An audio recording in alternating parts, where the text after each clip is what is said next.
తింటే గారెలే తినాలి, వింటే భారతమే వినాలి అంటారు. అలాంటి మహాభారతాన్ని తెలుగులోకి అనువదించింది కవిత్రయం. ఆ మహాయజ్ఞానికి 1000 ఏళ్లు పూర్తి కానున్న సందర్భంగా ఓ మహాకార్యం తలపెట్టింది విజయవాడలోని కేబిఎన్ కళాశాల. 1000 ఏళ్ల నన్నయ్య కళానికి 2000 గళాలతో ఘనంగా సత్కరించే ప్రయత్నం చేసింది. మరి ఏం చేసింది? ఆ కార్యక్రమం ఎలా సాగింది? అందులో పాల్గొన్న వారి అనుభవాలేంటో ఈ కథనంలో చూద్దాం. దేశ భాషలందు తెలుగు లెస్స, ఇటాలియన్ ఆఫ్ ది ఈస్ట్, ఇవన్నీ మన మాతృభాష తెలుగు గురించే. తెలుగుదనాన్ని నరనరాన జీర్ణించుకుంటే ఆ మాధుర్యం అమృతంలా ఉంటుంది. అమ్మ, ఆవకాయ, తెలుగు ఇవెప్పుడు బోర్ అనిపించవంటే అతిశయోక్తి కాదు. అందులో భాగంగానే మహాభారత అవతరణ సహస్రాబ్ది ఉత్సవాల్లో భాగంగా విజయవాడలోని కేబిఎన్ కాలేజీ యాజమాన్యం ఈ కార్యక్రమం తలపెట్టారు. ఈ యువత అంతా విజయవాడ కాకరపర్తి భావనారాయణ కళాశాల విద్యార్థులు. ఆంధ్ర మహాభారత అవతరణ సహస్రాబ్ది సందర్భంగా 2000 మంది విద్యార్థులు ఏకకాలంలో 108 మహాభారత పద్యాలను ఆలపించారు. ఇస్లాం యువతులు కూడా ఈ కార్యక్రమంలో పాల్గొన్నారు. 1000 సంవత్సరాల కవి నన్నయ్యను పొగుడుతూ కార్యక్రమాన్ని విజయవంతం చేశారు.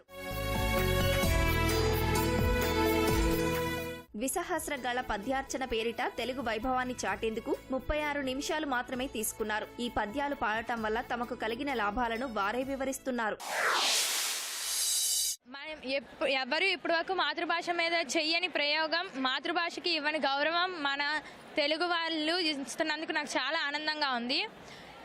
పద్యాలు పాడలేము అన్న భయం మా వయసు వాళ్ళు కూడా మేము ఎందుకు పాడలేము అని మమ్మల్ని చూసి ఇంకా ఇన్స్పైరింగ్ గా బయటకు వస్తారని మేము అనుకుంటున్నాం.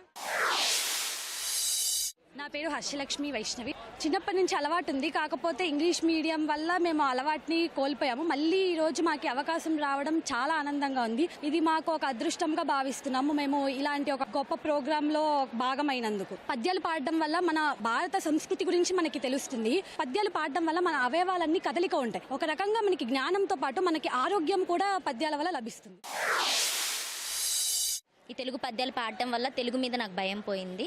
అలాగే మన సంస్కృతి సాంప్రదాయాలు అన్ని మనకు తెలుస్తున్నాయి. ఈ పద్యగళార్చన వల్ల ఎంతో మంది విద్యార్థులు తమ సంస్కృతి సాంప్రదాయాలని మళ్ళీ ఒకసారి గుర్తు చేసినందుకు నేను చాలా ఆనందంగా భావిస్తున్నాను. అది కేబిఎన్ కళాశాల ద్వారా ఎంతో మంది విద్యార్థులు తమ తెలుగు గొప్పతనాన్ని తెలుసుకోవడం నాకు చాలా ఆనందకరంగా ఉంది. పద్యాలు పాడటం వల్ల ఏకాగ్రత, జ్ఞాపక శక్తి వంటివి పెరిగాయని అంటున్నారు. గతంలో మాటల్లో స్పష్టత కొరవడేదని, పద్యాల సాధన వల్ల ఆ సమస్య అధిగమించామని చెబుతున్నారు. ఇటువంటి మహత్కార్యాన్ని తలపెట్టిన కళాశాల యాజమాన్యానికి ధన్యవాదాలు తెలుపుతున్నారు. నా పేరు చంద్రిక. పద్యాలు అనేవి ఇప్పుడు నాకంటే ముందు వరకు తెలుగు రాదు సార్. కాకపోతే ఈ పద్యాలు నేర్చుకోవడం వలన, అభ్యసించడం వలన నా నాలుక అనేది చాలా స్పష్టంగా పలకగలుగుతున్నాను. అలాగే మా కాలేజ్ వారు ఇంత గొప్ప అవకాశాన్ని కల్పించినందుకు నేను చాలా థ్యాంక్స్ చెప్పుకుంటున్నాను. నా పేరు వైష్ణవి. నాకు చాలా అంతకుముందు మాట స్పష్టత ఉండేది కాదు. ఇప్పుడు నాకు చాలా మాట స్పష్టం అండ్ అన్నీ గుర్తుంచుకునే మెమరీ పవర్ బాగా అనేది నాకు లభించింది. నేను దీనివల్ల చాలా హ్యాపీనెస్ని పొందాను.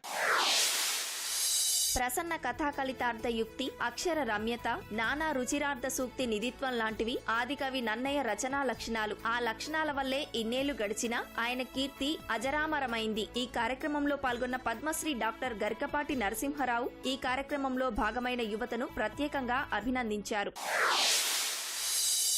1000 ఏళ్ల కవికి 2000 గొంతులతో నీరాజనం పలికినటువంటి మీ అందరికీ శుభాభినందనలు తెలియజేస్తున్నాం.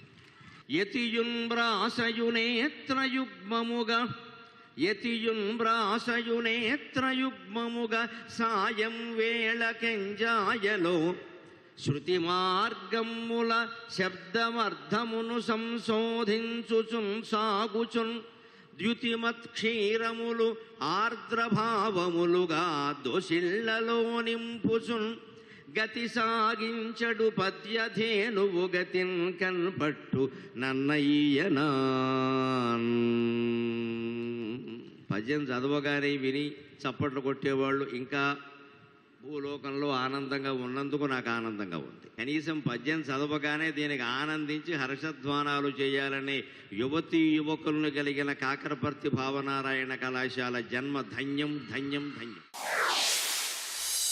4 నెలలుగా ఈ కార్యక్రమం విజయవంతం చేయడం కోసం అనేక మంది శ్రమించారు. భారత మాజీ ఉపరాష్ట్రపతి వెంకయ్య నాయుడు, మహాసహస్రావధాని పద్మశ్రీ గరికపాటి, రాష్ట్ర ప్రభుత్వ విశ్రాంత ప్రధాన కార్యదర్శి ఎల్వి సుబ్రహ్మణ్యం సమక్షంలో విద్యార్థులు మహాభారత పద్యాలు లయబద్ధంగా పఠించారు. అందరి అభినందనలు అందుకున్నారు. ఇందుకోసం తమ కళాశాల చేసిన కృషి గర్వంగా ఉంది అంటున్నారు తెలుగు విభాగాధిపతి రామకృష్ణ.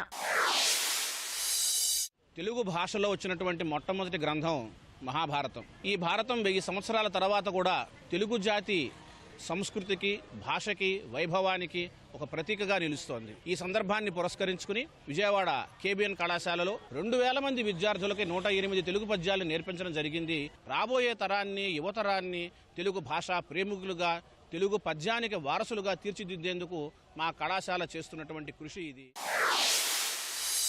ప్రపంచవ్యాప్తంగా అంతరించిపోయే ప్రమాదంలో తెలుగు కూడా ఉందని ఐక్యరాజ్య సమితి ఇప్పటికే ప్రకటించింది. ఉభయ రాష్ట్రాల్లో ప్రస్తుత పరిస్థితులు ఇందుకు తగ్గట్టుగానే ఉన్నాయి. ఈ తరుణంలో తెలుగు భాషకు ఆయువు పట్టు అయిన పద్యాలతో గలార్చన నిర్వహించడం మంచి ఆలోచన అనే చెప్పాలి.